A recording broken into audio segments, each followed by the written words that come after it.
Pues me gustaría daros a todos la bienvenida a este nuevo culto que estamos celebrando en la Iglesia Evangélica Bautista de Reus. Los que nos estáis siguiendo de una forma habitual por nuestro canal de YouTube, veis que hoy no estamos en el local de la iglesia, después de varios meses que hemos podido hacer el culto dentro de la iglesia con las restricciones y siguiendo todo el protocolo que nos piden desde las autoridades, pues debido al fuerte incremento de casos en Reus y la posibilidad de rebrote, hemos decidido que al menos este domingo lo haríamos online y pues pedimos al Señor que vaya dando sabiduría a las autoridades, los médicos, nos dé responsabilidad a nosotros para ayudar a controlar este rebrote y que nuevamente pronto podamos reunirnos nuevamente en la iglesia. Ya os iremos informando acerca de cuáles son los planes de cara a las próximas semanas.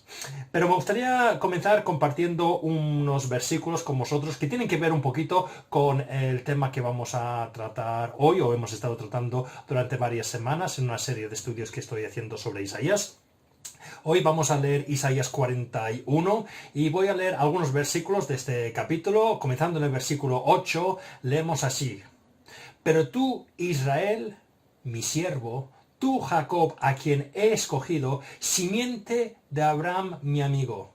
Te tomé de los confines de la tierra, te llamé de los rincones más remotos, y te dije, tú eres mi siervo, yo te escogí, no te rechacé. Estos versículos nos recuerdan que el cristiano, el que ha aceptado a Jesús como su Salvador y ha restablecido esa relación con Dios, pertenece a Dios, somos suyos, somos sus siervos, como vamos a ver en el estudio posterior.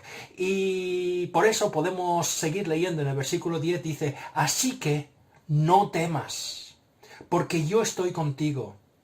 No te angusties, porque yo soy tu Dios. Te fortaleceré y te ayudaré, te sostendré con mi diestra victoriosa. ¡Qué promesa más preciosa! No importa por lo que estamos pasando, algunos podemos estar preocupados por el rebrote del coronavirus que puede estar afectando más o menos a nuestra ciudad, otras personas pueden estar sufriendo otras dificultades, cada uno quizás tenemos las tormentas particulares en nuestra vida en estos momentos, pero tenemos la seguridad que los que hemos aceptado a Jesús pertenecemos a Él, así que no hemos de temer porque Dios está con nosotros. Y el versículo 13 de este capítulo también dice lo siguiente: porque yo soy el Señor, tu Dios, que sostiene tu mano derecha. Yo soy quien te dice, no temas, yo te ayudaré. Y con esa confianza, con esa seguridad, incluso en momentos de dificultad, pues nos acercamos a Dios esta mañana para adorar su nombre, para darle gracias por ese cuidado que tiene de nosotros y para alabarle. Pues antes de pasar al resto del culto, me gustaría orar, poner este culto en las manos del Señor. Padre, te damos gracias por esta oportunidad de reunirnos, aunque nuevamente tenga que ser de una forma virtual. Te pedimos, Padre, que des sabiduría a los médicos, a las autoridades, a los especialistas y los expertos, Señor, para que estos rebrotes, que sobre todo están afectando a nuestra ciudad de Reus en estos momentos, pues puedan ir a la baja. Que nos des sabiduría a todos, a seguir las recomendaciones, Señor, y que haciendo tu voluntad, Padre, pues pronto podamos volver a reunirnos todos nuevamente en la iglesia. Gracias, Padre, porque como acabamos de leer, tú estás con nosotros, te pertenecemos a ti. No hay nada que pase en nuestra vida que salga de tu control. No hay nada que pase en nuestra vida que tú no sepas. Gracias porque tú prometes estar con nosotros siempre. Gracias porque podemos decir no solamente que eres Dios, sino que eres nuestro Dios. Gracias porque nos viniste a buscar, nos has rescatado, entregaste a tu Hijo Jesús para morir en la cruz por nosotros, y desde que aceptamos ese sacrificio, desde que aceptamos a Jesús como nuestro Salvador, como nuestro Dios, ya te pertenecemos a ti. Y podemos afrontar cualquier problema que hay en nuestra vida sabiendo que tú estás con nosotros. Pues te damos gracias por eso. Bendice ahora el culto, bendice todos los que vamos a escuchar la palabra para que lo podamos poner en práctica. Y como hemos dicho, Padre, bendice a nuestra ciudad en estos momentos para que este rebrote de coronavirus pues vaya bajando y, si es tu voluntad, pues pronto podamos volver a reunirnos otra vez. Todo esto lo pedimos en tu nombre. Amén.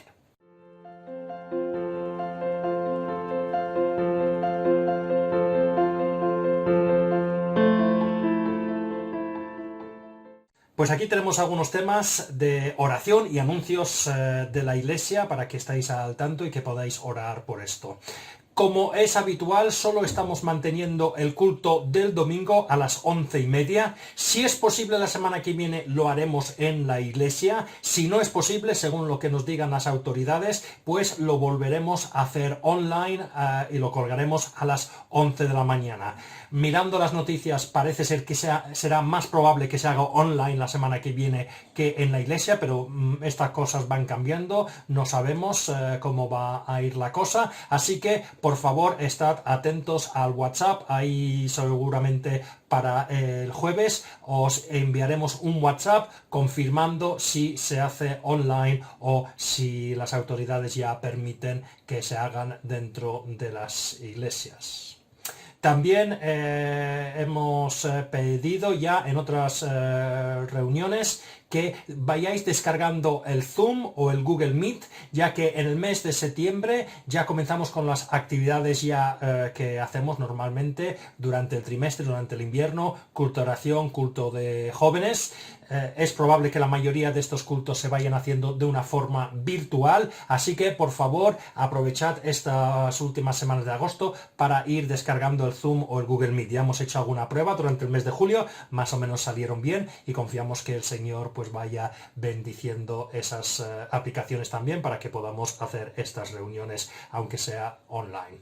También vayamos orando, sobre todo en estos momentos, y es un tema de oración, por nuestra ciudad, por los rebrotes, y obviamente cualquier persona que quizás conozcáis, alguna persona, ya que hay casos aquí en Reus, pues que esté sufriendo por el virus, que el Señor pues bendiga la ciudad de Reus, que ayude a que este rebrote vaya a menos y también pues que vaya ayudando a nuestros médicos y a nuestras autoridades para poder afrontar esta situación. También añadir a eso, sigamos orando por nuestros ancianos, los ancianos sobre todo de la residencia que tenemos aquí en Reus, que damos gracias al Señor que hasta ahora ha ido protegiendo, y pedimos al Señor pues que vaya o que siga protegiéndolos y cuidándolos en estos momentos. Pues esos son los temas generales. Hay algunos otros temas que hemos ido pasando también durante estas semanas, que ya las conocéis, pues sigo pidiendo que oremos por estos temas y todos los temas que hemos estado mencionando las últimas semanas.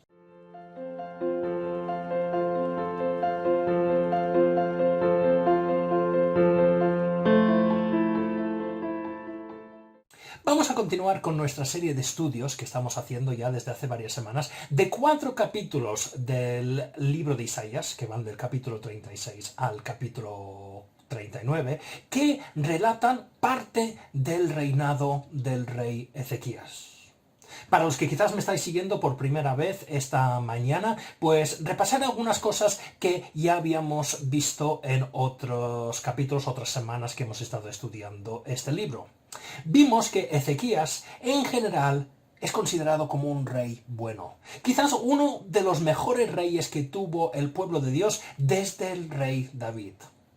Pero también sabemos que le tocó vivir una época de dificultades. Una época en que el imperio asirio, un imperio al norte del pueblo de Dios, se había hecho fuerte y estaba conquistando lo que nosotros conocemos como Oriente Medio.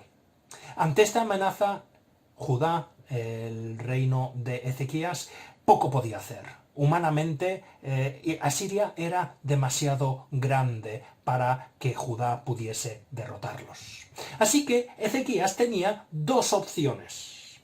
O hacía caso al Señor, a Dios, que le decía: confía en mí, Ezequías, que yo te ayudaré. O hacía alianzas humanas con otras naciones. Por ejemplo, uno de los vecinos de Judá era Egipto. Egipto también era un imperio potente, que eran enemigos de los asirios, así que haciendo esa alianza con los egipcios, pues podía mantenerse protegido del avance de los asirios. Pero recordemos también algunas cosas que ya hemos visto en los capítulos que hemos estudiado. Ya expliqué en su día que hay algunos comentaristas que entienden que cronológicamente los capítulos 38 y 39 ocurrieron antes de los capítulos 36 y 37.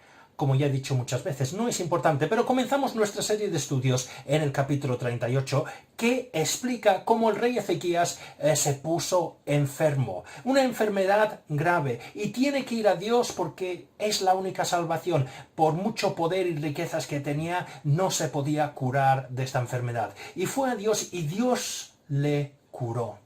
Pero no solamente le curó, sino que le dijo que le iba a dar 15 años más de vida, y que Dios mismo protegería a Judá de los asirios durante esos 15 años.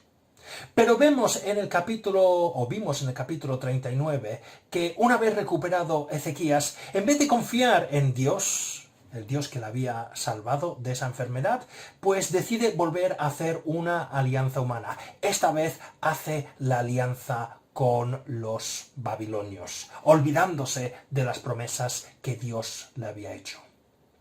Y luego, después de acabar el capítulo 39, pues volvimos hacia atrás y fuimos al capítulo 36, porque ahí explica cómo los asirios finalmente llegan a Jerusalén para conquistarla. Y vimos cómo los asirios, pues con sus mentiras, intentaron desanimar al pueblo, le intentaron decir que se rindiese, que no confiasen en Dios, porque ellos eran más poderosos que Dios. Pero vimos ya la semana pasada cómo Ezequías esta vez hace lo correcto. En vez de confiar en sus alianzas, va a Dios, va al profeta Isaías y le explica la situación. Y Dios hace que el rey de los asirios tenga que levantar su campamento. El rey de los asirios oye que los egipcios van a salir a atacar a los asirios. Así que antes de llegar a Jerusalén se tiene que desviar el rey Sennacherib y ir a defender su flanco occidental. Pero al irse le dice a Ezequías: has tenido suerte esta vez, pero voy a volver y la próxima vez no tendrás tanta suerte. Y le va retando a Ezequías y a Dios diciendo: ninguno de los dioses de las naciones que yo he conquistado les ha podido salvar. Tu Dios tampoco te salvará. Te voy a venir, después de solucionar el problema con los egipcios, voy a volver y voy a conquistar Jerusalén.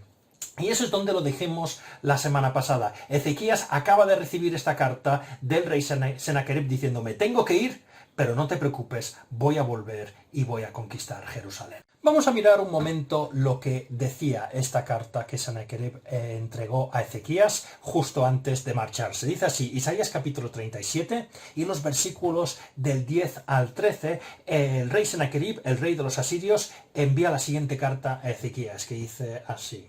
Versículo 10. Así diréis a Ezequías, rey de Judá: no te engañe tu Dios, en quien tú confías, diciendo: Jerusalén no será entregado en manos del rey de Asiria. He aquí que tú has oído lo que han hecho los reyes de Asiria a todas las tierras que han destruido. ¿Y escaparás tú? ¿Acaso libraron sus dioses a las naciones que destruyeron mis antepasados? ¿A Gozán, Gerán, Resef y los hijos de Edén que moraban en Telasar? ¿Dónde está el rey de Hamat, el rey de Arfad, el rey de la ciudad de Sefarabim, el de Jena y el de Iba? Esa es la carta que recibe Ezequías. Y la pregunta que nos hacíamos al acabar la semana pasada es: ¿qué va a hacer Ezequías? ¿Va a hacer lo que había hecho con anterioridad? Recordemos que cuando le había curado Dios, el momento que Dios le había curado, se olvidó de Dios e hizo las alianzas con los babilonios. Ahora que veía que se marchaba el rey asirio, pero con amenazas. ¿Qué iba a hacer Ezequías? ¿Iba a confiar en Dios como tendría que haber hecho desde el principio? ¿O iba a aprovechar este tiempo que estaba el Senaquerib, el rey de los asirios, luchando contra los egipcios para hacer otras alianzas, para hacer otros planes? Pues vamos a ver eso con la ayuda de Dios esta mañana. Pues vamos a ver que esta vez Ezequías hizo lo correcto.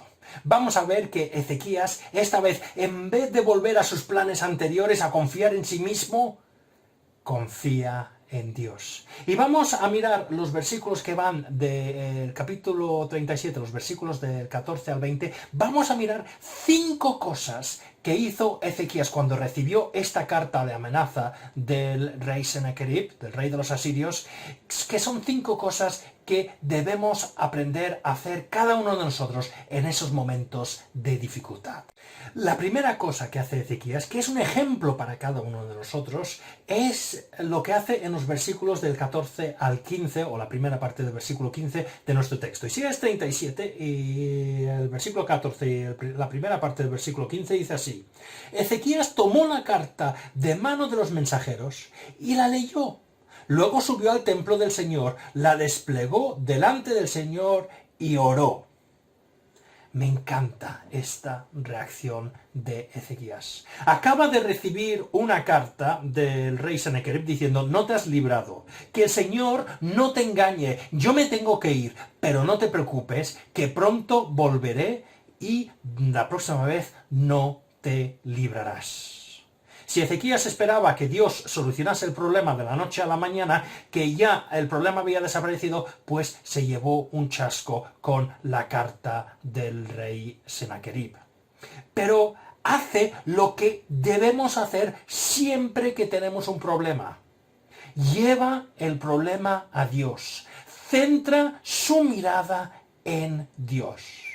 Yo tengo que admitir que mi reacción muchas veces ante un problema que me supera es centrarme en el problema, seguir mirando el problema. ¡Oh, qué grande es este problema! ¿Cómo voy a solucionar este problema? Yo estoy seguro que si hubiese sido Ezequías y hubiese recibido esas cartas, me hubiese quedado en el palacio y hubiese leído la carta, lo hubiese vuelto a leer la carta diciendo: ¿cómo vamos a solucionar este problema? ¡Qué grande es este problema! Yo pensaba que nos librábamos, pero me está amenazando otra vez y dice que va a volver. Pero Ezequías no hace eso. Coge la carta y nos dice que va a la casa de Dios, al templo. Y pone la carta dentro del templo delante de Dios y dice: aquí está el problema. Este problema es demasiado grande para mí. Te paso el problema. No me centro en el problema, me centro en Dios. Como vimos la semana pasada, cuando tenemos esa perspectiva, comenzamos a mirar a Dios y nos damos cuenta, como veremos más adelante, que Dios es mucho más grande que el problema. Me gustaría compartir un par de versículos que resaltan esta realidad de que Dios es grande, nos va a ayudar y en vez de centrarnos en el problema, centrémonos en Él. Isaías capítulo 41 y el versículo 10 dice lo siguiente: así que no temas, porque yo estoy contigo. No te angusties, porque yo soy tu Dios. Te fortaleceré y te ayudaré, te sostendré con mi diestra victoriosa. Está diciendo: no te preocupes, yo estoy con vosotros. No lo intentéis solucionar por vuestra cuenta. Yo estoy con vosotros. Os fortaleceré. Y en Filipenses capítulo 4 y los versículos del 6 al 7 vemos que el apóstol Pablo dice lo siguiente: no os inquietéis por nada. Más bien, en toda ocasión, con oración y ruego, presentad vuestras peticiones a Dios y dadle gracias. Y la paz de Dios, que sobrepasa todo entendimiento, cuidará vuestros corazones y vuestros pensamientos en Cristo Jesús. Está diciendo Pablo: acercaros a Dios con vuestros problemas, con vuestras preocupaciones. Y un paz que no podemos comprender, incluso en medio de la tormenta podemos sentir esta paz, incluso cuando la tormenta está a nuestro alrededor. Pero el Señor está diciendo por Pablo: no os preocupéis, que incluso en esa situación encontraréis paz, una paz que no comprenderéis, pero encontraréis paz. No nos centremos en el problema, no vayamos mirando constantemente el problema y haciendo lo que hacía Ezequías antes, que era intentar buscar una solución. Oye, si hago una alianza con los egipcios, si hago una alianza con los babilonios, hace lo correcto esta vez. No se centra en el problema, no busca recursos en sí mismo, sino que lleva el problema y dice, Dios, toma, aquí está el problema, yo no lo puedo solucionar. Hay un himno que a mí siempre me ha gustado desde pequeño, es un himno clásico que está traducido en castellano, es "Oh, qué amigo nos es Cristo". Pero hay una estrofa en la versión inglesa que siempre me ha gustado, se traduce más o menos bien en la versión castellana, pero me gusta más la versión inglesa, que dice: "Oh, qué paz a menudo perdemos, oh, qué dolor innecesario soportamos. Todo porque no llevamos todo a Dios en oración". Y me encanta esa estrofa de este himno, porque muchas veces he pasado inquietud, no he tenido paz, he tenido dolores. ¿Por qué? Porque no he llevado estos problemas a Dios en oración. Sigamos el ejemplo de Ezequías aquí y digamos: Dios, aquí está el problema, te lo presento. La segunda cosa que hace Ezequías es que no solamente ora, no solamente lleva sus problemas a Dios, sino reconoce que Dios es Dios todopoderoso. Si vamos al versículo 16, después de decir en el versículo 15, "y oró así", comienza el versículo 16 con "Señor todopoderoso". Ezequías reconoce que Dios es todopoderoso. Esta palabra todopoderoso ya la vimos cuando estábamos estudiando el capítulo 39. En el original es Dios de los ejércitos y tiene varios significados. Indica que Dios es el que controla los cuerpos celestiales, así que controla la creación. También indica que Dios controla los ángeles, los ejércitos del cielo, y también indica que Dios controla todos los poderes de la tierra, están bajo su dominio, no hay nada superior a él. Así que Ezequías tiene un problema grande, tiene un gran ejército, un gran problema ante él, pero él sabe que cuando va a Dios, va al Dios todopoderoso, el que lo creó todo y que controla toda la naturaleza. Ya vimos cuando se puso enfermo que Dios le dio una señal para que el sol, el astro más grande que podemos ver, volviese 10 grados en la escalera de Acaz. Así que ya había visto que Dios era tan poderoso que controlaba la naturaleza. Reconocía como judío que Dios controlaba los ejércitos angelicales, los ejércitos de los cielos también que ponen en otra parte, y como estamos diciendo, Dios de los ejércitos significa Dios de los poderes también en la tierra. Así que, ¿qué mejor que ir a Dios, que lo controla todo, con nuestros problemas? No hay nada, como hemos dicho antes, no hay nada más grande que Dios. Un versículo que muestra esta realidad lo encontramos en Jeremías capítulo 32 y los versículos del 26 al 27. Leemos lo siguiente: "Entonces vino la palabra del Señor a Jeremías. Yo soy el Señor, Dios de toda la humanidad. ¿Hay algo imposible para mí?". Qué pregunta retórica más preciosa tenemos al final. ¿Hay algo imposible para mí? No, no hay nada imposible para Dios. Él hace lo que Él desea. Él hace lo que siempre es mejor, incluso cuando nosotros no podemos entenderlo. Pero nunca debemos pensar que hay cosas que superan a Dios. Hay cosas que nos superan a nosotros, obviamente, y eso lo estamos viendo con Ezequías, pero no hay nada que supere a Dios. Por eso Ezequías va y lleva esa carta a Dios, porque sabe que Dios es muy superior a los poderes que le están enfrentando, al problema que está sufriendo en estos momentos. La tercera cosa que vemos en Ezequías es que reconoce que Dios es un Dios cercano. Volvamos a Isaías 37 y el versículo 16, después de decir que Señor Todopoderoso, dice: "Dios de Israel entronizado sobre los querubines". Y estas dos ideas son interesantes, porque ha comenzado Ezequías diciendo, Dios de los ejércitos, Dios todopoderoso. Pero podemos creer en un Dios todopoderoso, pero eso no significa que se preocupe por nosotros. Un ser puede ser muy poderoso, pero también ser a la vez muy distante. Que Dios tenga poder para hacer todo lo que hemos dicho, controlar los ángeles, los poderes, los cuerpos celestiales, no significa que le interese ayudarnos a nosotros. Pero vemos constantemente que el Dios de la Biblia es un Dios que quiere relacionarse con su creación. Vemos en los primeros capítulos de la creación que Dios se relacionaba con Adán y Eva. Nos explica, no lo vamos a mirar ahora, pero cómo bajaba al huerto para pasear, para hablar, para tener una relación con Adán y Eva. Eso se rompió cuando Adán y Eva se rebelaron y pecaron contra Dios. Pero vemos como Dios durante la historia de la Biblia muestra cómo Dios quiere restablecer esa relación y finalmente vemos cómo culmina esa historia con que Dios envía a Jesús a tomar nuestro lugar en la cruz para restablecer esa relación. Dios no es un Dios lejano, no es un Dios distante, sino es un Dios cercano que quiere relacionarse con nosotros.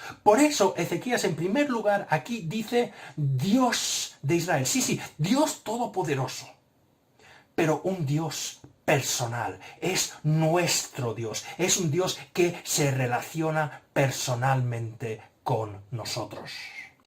Y la segunda idea de este versículo, de esta cercanía de Dios, muestra que cuando Ezequías dice que Dios es Dios de Israel, no es un deseo, no es una cosa teórica. Yo creo que Dios está cerca nuestro. Muchas veces podemos pensar, sí, Dios es un Dios cercano que quiere relacionarse con nosotros, pero en los momentos de dificultad quizás nos cuesta sentir esa cercanía. Pues pone la segunda imagen que dice entronizado sobre los querubines. Y nos podemos preguntar, ¿por qué pone esta? ¿Y qué está hablando aquí de estar entronizado sobre los querubines? Pues aquí Ezequías está describiendo el arca del pacto. Aquí hay una imagen de lo que es el arca del pacto, que fue construido según las instrucciones de Dios en el desierto. En Éxodo leemos cómo se diseñó y se construyó este arca del pacto. Veis que es como una caja que se podía transportar, y dentro, por lo que leemos en la Biblia, pues contenía una jarra con el maná, una parte del maná que habían recogido en el desierto. También incluía la vara de Aarón y también los 10 mandamientos representando ahí la ley. Pero lo importante del arca del pacto es que, entre otras cosas, simbolizaba la presencia de Dios, que Dios estaba ahí con su pueblo. Por eso Ezequías aquí habla de entronizado sobre los querubines. Si vamos a Éxodo capítulo 25 y el versículo 22, leemos lo siguiente. Yo me reuniré ahí, está hablando del arca aquí, yo me reuniré ahí contigo en medio de los querubines que están sobre el arca del pacto.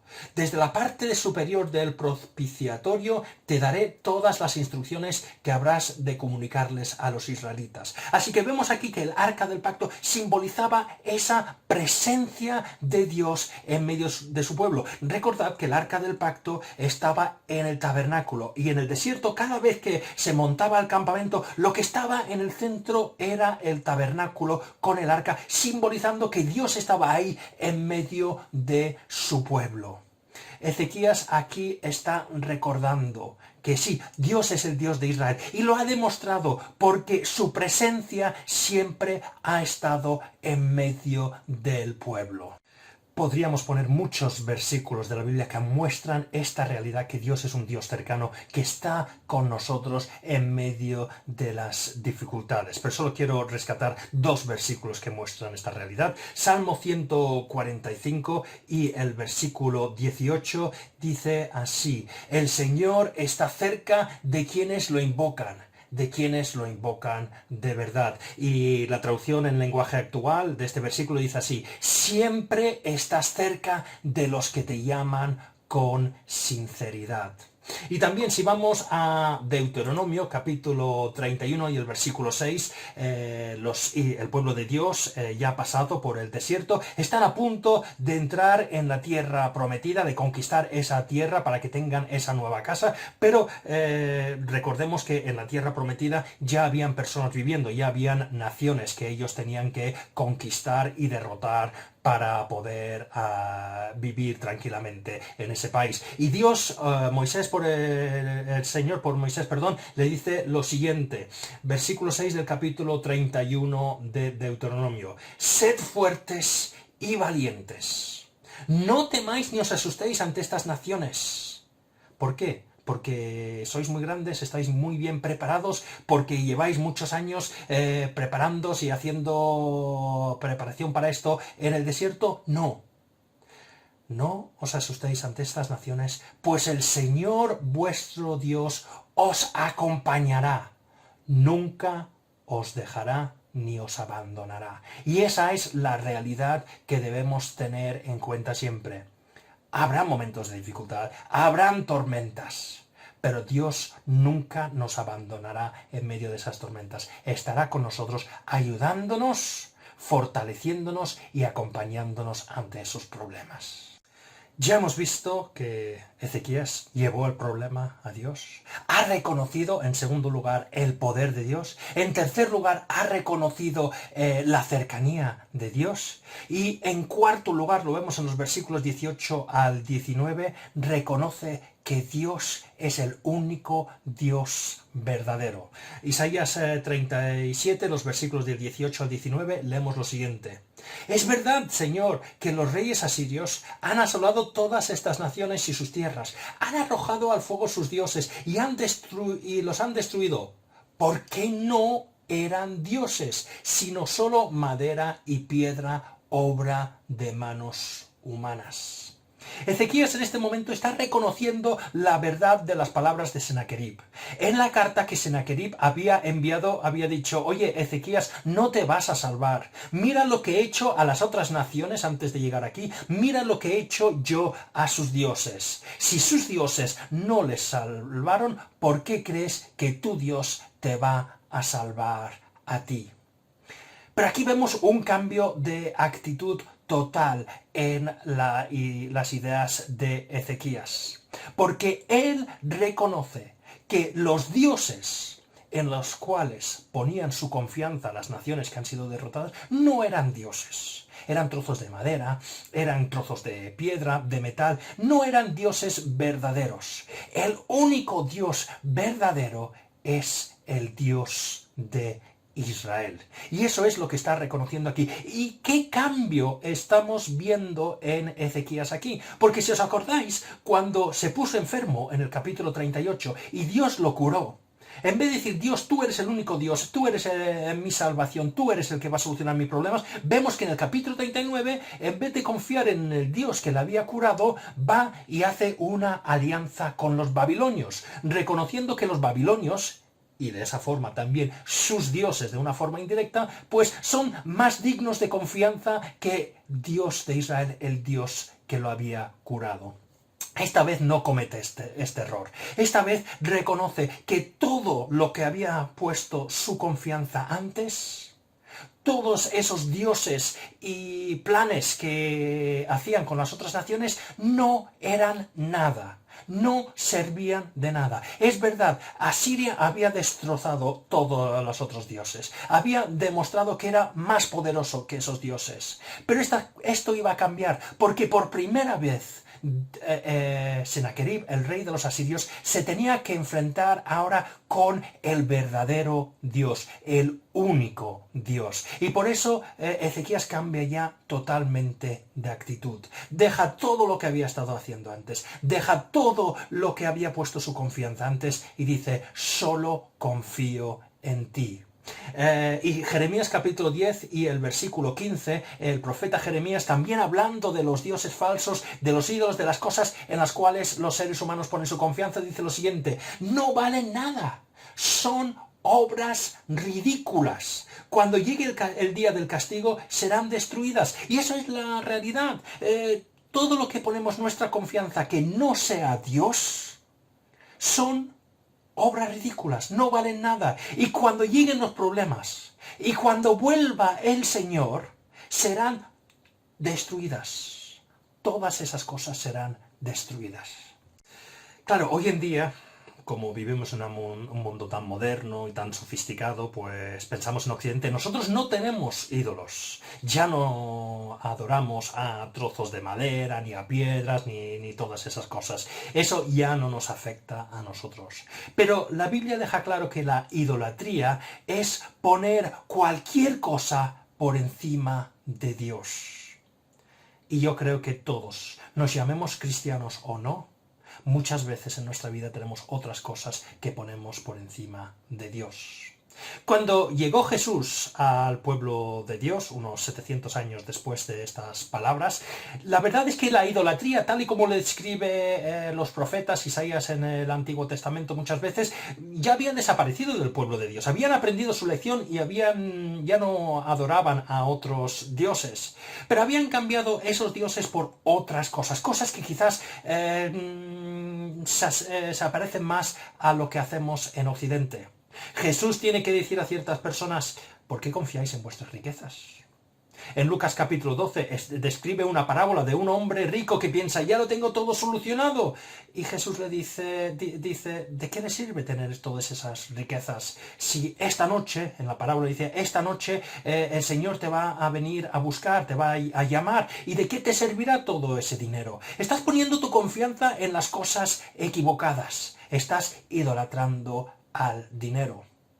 Pero no solamente es el dinero, puede ser el prestigio o quién eres. Por ejemplo, a los fariseos, los doctores religiosos de la época, Jesús les tiene que decir: vosotros os pensáis muy buenos porque sois descendientes de Abraham, porque decís, nosotros somos descendientes de Abraham y conocemos muy bien la Biblia. Y dice, eso no sirve de nada si no tenéis una relación conmigo. ¿Cuántas veces en el mundo damos más importancia a quiénes somos, de dónde venimos, a qué grupo social o nación a la que pertenecemos? Y Jesús está diciendo, eso no tiene importancia a la larga. El apóstol Pablo también, él pertenecía a los fariseos, a que sí que tenía la misma idea, pero él también tenía unos estudios impresionantes. De los fariseos, pues era el que más había estudiado. Y finalmente llega a la conclusión, dice, ¿sabes qué? Ser judío, ser de la tribu de Benjamín, de donde salió el primer rey de Israel, ser un fariseo y ser de los mejores fariseos con los estudios y el doctorado mejor en farisaísmo, dice, no me sirve de nada si no tengo una relación con Dios.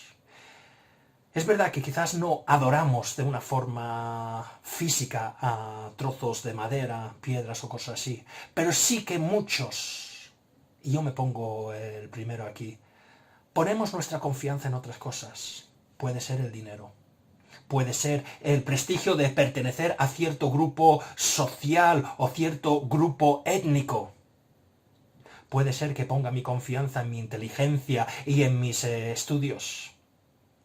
Y el Señor está diciendo, esas cosas son inútiles. Como hemos visto en Jeremías, no valen nada, son obras ridículas. Cuando vuelva el Señor o cuando me llame el Señor a su presencia, todas esas cosas a las cuales damos importancia a los humanos no servirán de nada. No estoy diciendo que no debamos estudiar, no estoy diciendo que no debamos trabajar. El Señor nos dice que trabajemos, que proveamos para nuestras familias. El Señor nos dice que no hay nada malo en estudiar. El problema es cuando ponemos eso como lo más importante en nuestra vida. Porque llegará el día que nos daremos cuenta que eso no sirve de nada. La última cosa que hace Ezequías, y con esto voy a acabar esta mañana, es pedir que toda la gloria se lo lleve Dios. Versículo 18 al 20 de Isaías 37, leemos lo siguiente. Ahora pues, Señor y Dios nuestro, Sálvanos de su mano, para que todos los reinos de la tierra sepan que solo tú, Señor, eres Dios. ¡Qué oración más estupenda! ¡Qué ejemplo de oración para nosotros! Ezequías ha cambiado drásticamente aquí. Recordemos cómo había sido antes. Cuando se puso enfermo, en esa oración que vimos en el capítulo 38 era: Dios, sálvame porque yo soy bueno. Yo no me merezco esta enfermedad. Luego había hecho otras cosas para su propia gloria. Había hecho alianzas humanas que iban en contra de lo que había dicho Dios. Hemos visto cómo había hecho alianzas con los babilonios y había hecho alianzas con los egipcios, diciendo: Dios, yo soy muy inteligente, ya me espabilo yo. Mis planes, con mi inteligencia, va a solucionar este problema de los asirios. Porque si yo hago una alianza con los enemigos, con los babilonios en el oriente y los egipcios en el occidente, entonces tengo a Asiria rodeada. Ya no me podrán atacar. ¡Qué inteligente que soy! Pero vemos ahora que en el momento del fracaso, en el momento que reconoce que no es tan inteligente como pensaba, no es tan bueno como se pensaba, hace lo correcto y dice: Señor, soluciona este problema, pero no lo soluciones para que todos me digan: Ezequías, qué gran rey que eres. ¿Cómo nos has salvado de este ataque? No, no, no. Sálvanos, Padre, para que todo el mundo pueda ver que tú eres el verdadero Dios, que los dioses de las otras naciones no han podido hacer nada y se ha demostrado que han sido derrotados. Pero tú derrota a los asirios para que el mundo pueda ver que solo tú eres el verdadero Dios. El problema es que el mundo siempre está buscando su propia gloria. Somos dados a pensar que somos más de lo que somos muy inteligentes y que todo el mundo vea lo bueno, lo inteligente que soy y que yo siempre tengo razón. Es el pecado de Adán y Eva. Dios, no te necesitamos. Ya nos espabilamos por nuestra cuenta porque somos muy inteligentes y siempre buscamos nuestra propia gloria. Pero no solamente es un problema de los que no se llaman cristianos. Muchas veces los cristianos, como Ezequías, al principio caemos en el pensamiento de: Dios, ya lo hago a mi manera. Yo soy muy inteligente. Yo tengo que admitir que mis oraciones muchas veces son para mi propia gloria. Dios, dame esto para que a mí me vaya bien. Solucióname este problema para que esa persona que me está causando problemas se dé cuenta que yo tengo razón. Mis oraciones no son como las de Ezequías, que dice: Señor, soluciona esto, no por mí, sino para que se vea que tú eres el Dios Todopoderoso. Fuimos creados los seres humanos para estar en una relación de servicio a Dios. Fuimos creados para glorificar su nombre. Y el gran problema del ser humano es que nos hemos rebelado. Hemos salido de esa relación y hemos comenzado a glorificarnos a nosotros mismos. Y lo que debemos hacer es seguir el ejemplo de Ezequías. Volver a esa relación de decir: Señor, yo me someto a ti. Yo glorifico tu nombre. Yo voy a ti y te digo: Señor, ¿qué es lo que quieres que haga? Señor, haz esto en mi vida para glorificar tu nombre. Yo sé que hay personas que dirán: yo no quiero esa relación. Yo quiero esa relación de igualdad o superioridad de Dios. Yo no me someto a nadie. Entiendo que haya esa reacción. Es una reacción humana normal. Pero llevamos toda la historia, desde la caída de Adán y Eva, haciendo lo que a nosotros nos da la gana. Rechazando a Dios y glorificándonos a nosotros mismos. ¿Y cómo va el mundo? Y no solamente estoy hablando de la pandemia en estos momentos, pero miremos el mundo y veamos las guerras, el odio, la injusticia social. Todas esas cosas que vemos en las noticias y decimos: se está volviendo loco el mundo. Quizás es momento de recapacitar, de decir, Señor, haciendo las cosas a nuestra manera y para nuestra propia gloria, hemos llegado a la conclusión de Ezequías, mis planes se han desmontado. ¿Por qué no probamos de hacer las cosas como dice Dios? ¿Por qué no volvemos a Dios y digamos, Dios, me vuelvo a esa relación, me someto a ti y vivo una vida sometido a ti para la gloria de tu nombre? Porque para eso fui creado.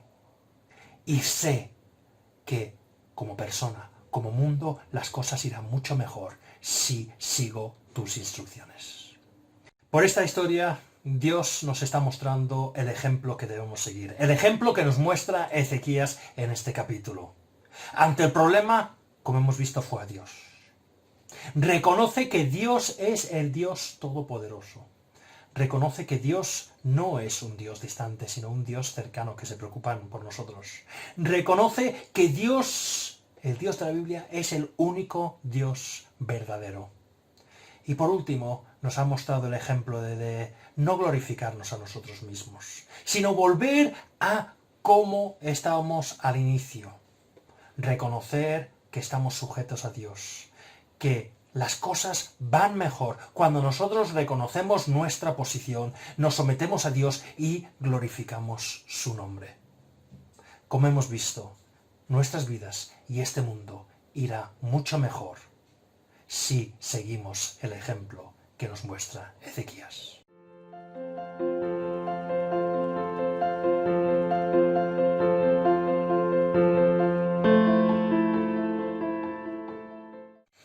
Pues espero que hayáis disfrutado del culto de esta mañana. Vamos a concluir ya el culto.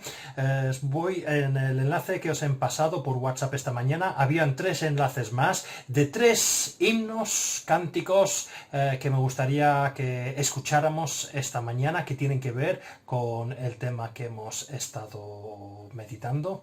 En primer lugar, el primer enlace pues es un himno tradicional, lo he mencionado en el mensaje, es "Oh, qué amigo nos es Cristo".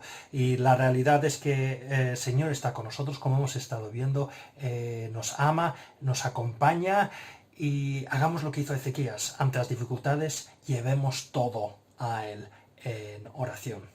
El segundo cántico lo hemos escuchado ya alguna vez, es un cántico más moderno, es de Majo Solís, y habla de la confianza en el Señor, incluso en los momentos difíciles. La canción explica cómo el cantante pues sigue confiando en el Señor.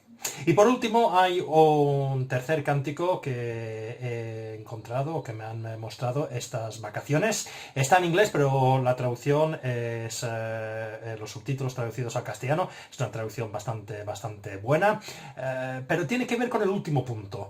Básicamente el cántico dice en un momento que vive para que el mundo pueda ver a nadie más que a Cristo. El cántico habla de que yo no soy nadie. A mí no me importa pasar desapercibido. A mí no me importa que nadie me vea a mí y que la historia me olvide siempre y cuando vean al Señor. Y eso es lo que estábamos viendo en el último punto. Nuestro deseo debe ser glorificar a Dios con nuestra vida, no glorificarnos a nosotros mismos. Así que os voy a dejar ahora con estos 3 cánticos. Espero que disfrutéis y también pues cuando acabéis pues tengamos un tiempo de oración para orar por los temas que hemos mencionado al principio del culto y por las enseñanzas que hemos recibido durante el estudio. Como hemos dicho, la semana que viene pues según recibamos información de las autoridades, haremos el culto en la iglesia, o si no, pues lo volveremos a hacer online y sigamos orando por esta situación.